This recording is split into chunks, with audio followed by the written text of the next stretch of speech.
খেয়াল করলে দেখবে তোমাকে অবহেলা করে ছেড়ে চলে যাওয়া মানুষটা কিন্তু আসলে ভালো নেই, অথচ তোমার সাথে চাইলে মানুষটা দিব্যি ভালো থাকতে পারত।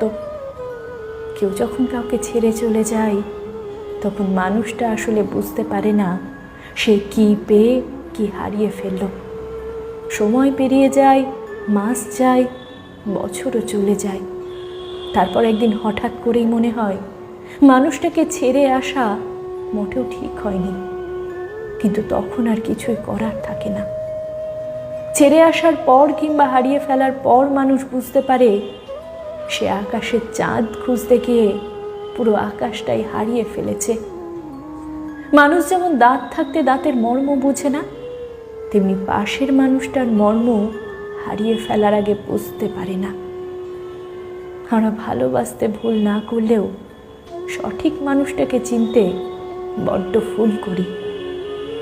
নতুন কারোর মায়ায় পড়ে কিংবা আকৃষ্টতায় ডুবে গিয়ে পাশের মানুষটাকে ভালোবাসতে ভুলে যাই, অবহেলা শুরু করে দিই, অথচ মানুষটা অবহেলা পাওয়ার যোগ্যই ছিল না।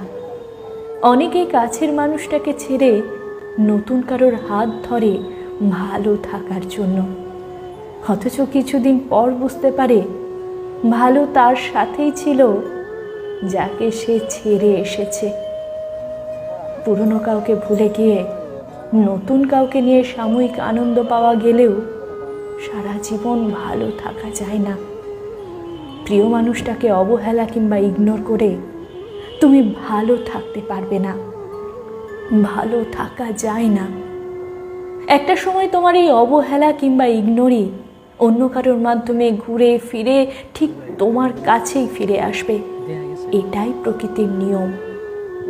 তোমাকে ঠকিয়ে যে চলে গিয়েছে সেও কিন্তু ঠকেছে কিংবা ঠকবে, হয়তো অন্য কোনোভাবে কিংবা অন্য কারোর কাছে, তবে ঠকবে এটা নিশ্চিত। তুমি কাউকে ঠকালেও একদিন ঠকে যাবে, তোমাকে কেউ ঠকালে সেও একদিন ঠকবে, এটাই নিয়তি।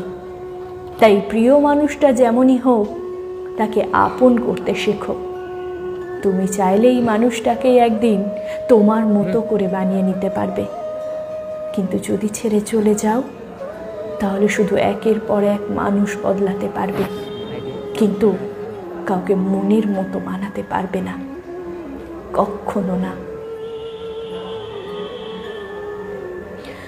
কলমে ইমরান হোসেন নীরব, আর আমি পাঠে শর্মিষ্ঠা প্রামাণিক।